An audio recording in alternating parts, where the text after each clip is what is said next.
Hello! Today I'm going to be teaching you how to change your own oil in your vehicle.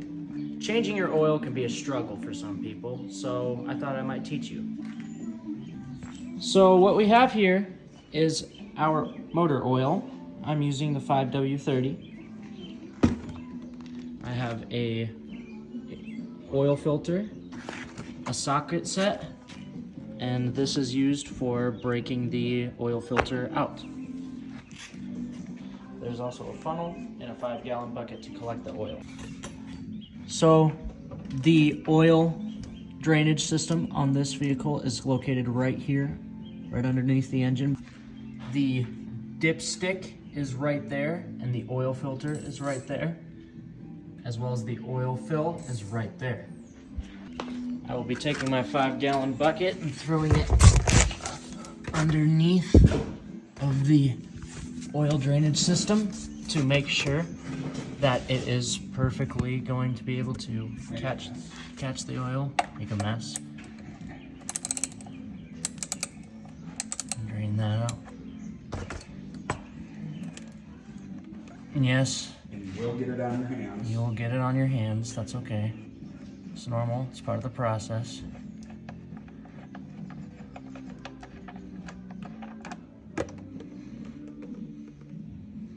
And it will drain just like that.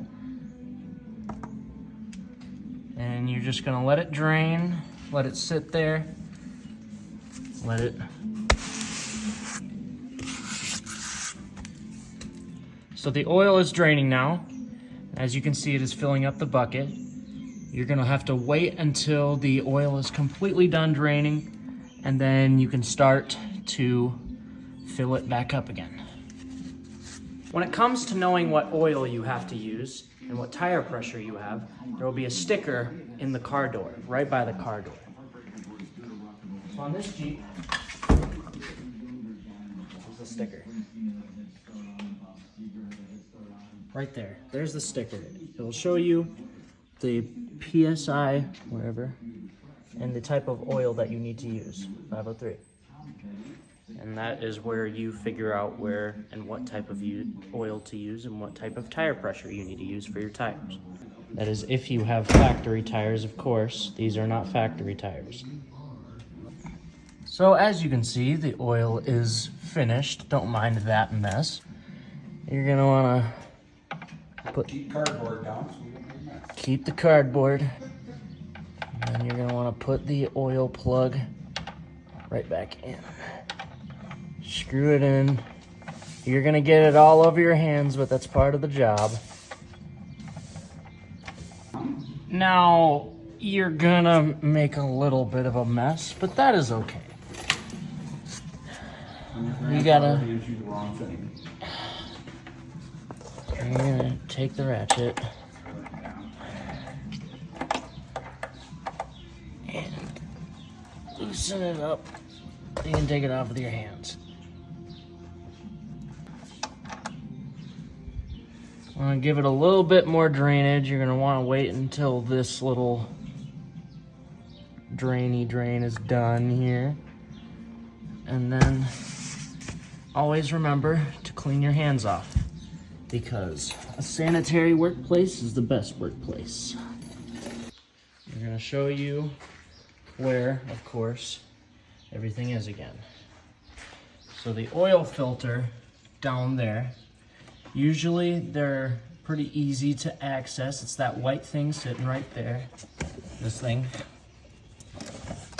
And while we wait for the oil to drain, we're probably gonna take that out. So while that oil is done draining, it's gonna have a tiny little stream, but that's okay. You're gonna wanna screw that back in there, the right way, of course. And screw it as far in as you can with your hands. I've got it as far as I can with my hands. Now we're gonna use the ratchet. Now that I've got it in as far as I can with my hands, I'm going to use the ratchet to tighten it up. You're gonna want it pretty tight. Don't over tighten it. and break the threads. So your regular car is going to be around 5 quarts of oil. Now, since this is a Jeep, it has a deeper oil pan. I don't know why. But since it has the deeper oil pan, this takes around 6 quarts. So, with this oil filter, it's gonna be probably the easiest to go at it from underneath. So I'm gonna scoot this way. I don't know if you can see me under here, but we're gonna get the oil filter wrench around it. Now, of course, things might get a little finicky.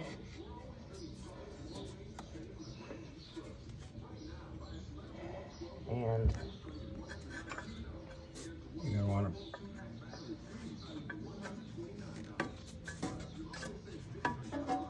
it's gonna come off right like that. Then you should be able to screw it off with your hands. Be sure to be out of the way when you screw off the oil filter, because that happens. A whole bunch of oil falls out, and then you don't want to get that in your mouth, because that's not good for you.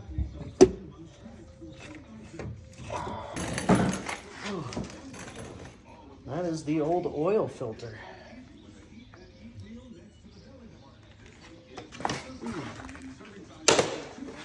Now we're gonna get the new oil filter out. Now, what I learned during my mentorship is that there's a rubber seal around this filter. You want to take a little bit of excess oil, put it on your finger, rub it around on that seal. Otherwise, the seal could strip, it could get worn out easily, or if you tighten it too much, it could break, because these seals are known to break very easily. Now, once you got a little bit of oil on that, you're gonna wanna go right back under. And go right back under and find where that screw is, where the filter goes, right here. And you give that screw in with your hands. Screw it as tight as you can with your hands. Then you're gonna take the oil filter wrench, slip it around there, and slip it around.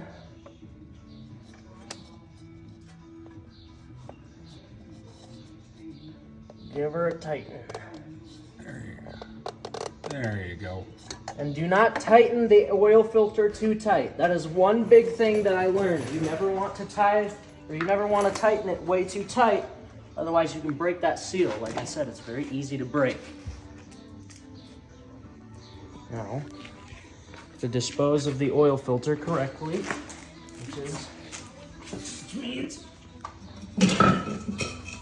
whoops, that was an expensive vase.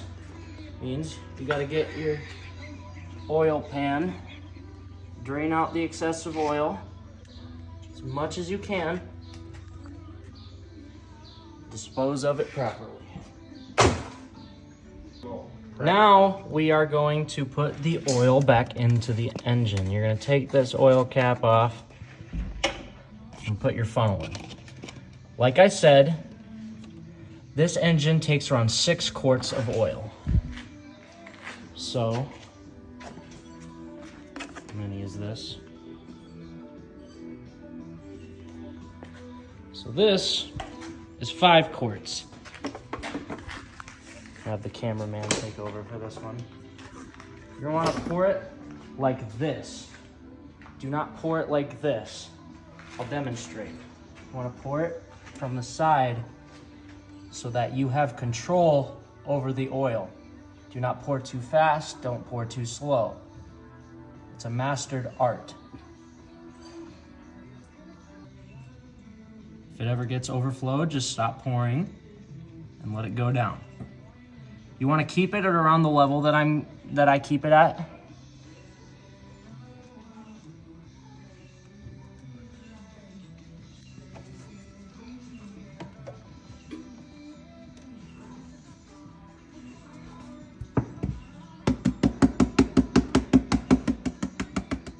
Make sure you get as much oil out as you can. Now, since this takes 6 quarts, which that was a 5 quart, this is 1/4. So, I'm gonna take this oil, we're gonna pour some in. Again, you're gonna pour it in from the side so you have control over the oil, so that it doesn't overflow, so that it doesn't gasp for air and stuff, because if you do this, then it makes that sound. Glub, glub. Again, make sure you can get as much oil out of there as possible so you can fill it to its maximum. And that is pretty much it for refilling. You're of course just gonna wanna put that cap back on after you take the funnel out. Put that cap on tight. This one has a clicky. Then you want to check the dipstick. You want to dip it in and out a few times. Now that first dip in, you're going to want to clean it off because that's just excess oil, like right there. That's bad oil. You don't want that on there. You're going to want to look for the new oil, which is a clear oil. So you want to dip this dipstick right back in there. Wait a bit and then bring it back out. Now you can see on the side it says perfect. You can see right there where my thumbnail is right where it's at. And it's at that safe mark, a little bit above that safe mark, which is what we want.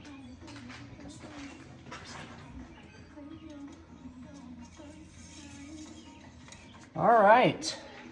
That's pretty much what it takes to change your own oil. So this cost me around $35.12 to change my own oil. And if you were to take your car for an oil change, it would cost you around $50 per oil change. So if you drive 20,000 miles a year and you change oil every 2,500 miles, that is 8 oil changes a year. So in 1 year, it would save you $120 to change your own oil. That's why we like changing our own oil, because it provides great benefits like saving your money. So you can use that money for gas, or you can use that money for maintenance repairs even, and anything else that you choose. So thank you for watching. I really appreciate it.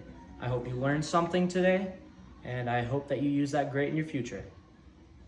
And of course, as a reminder, always clean up after yourself, because all that is a hassle to clean up later.